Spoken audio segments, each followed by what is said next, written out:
Thousands of Nigerians search this question every year. What does being a next of kin really mean? The answer may surprise you. Perfect. I've written my name as the next of kin.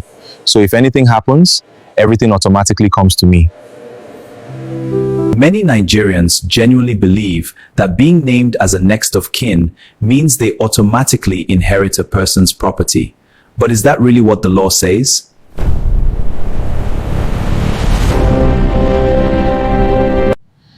The answer is no. Simply being named as a person's next of kin does not automatically make you the owner of that person's property.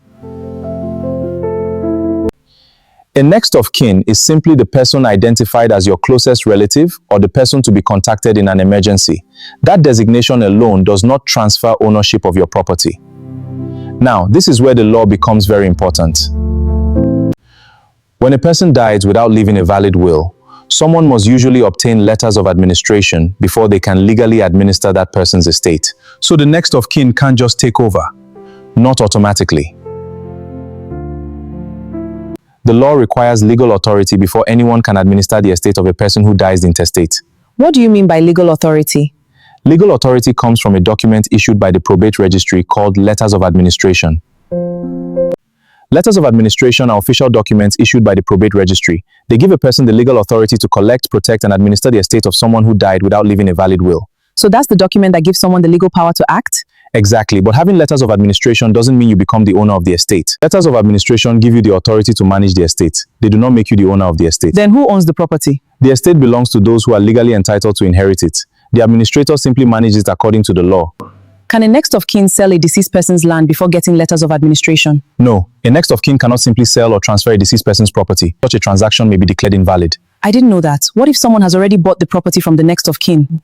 That buyer could face serious legal problems. If the person who sold the property had no legal authority to sell it, the transaction may not be legally valid.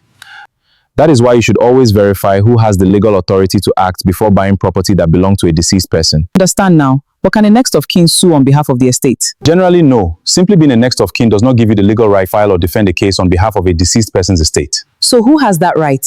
The law recognizes the executor or the administrator as the person who represents the estate. So remember this.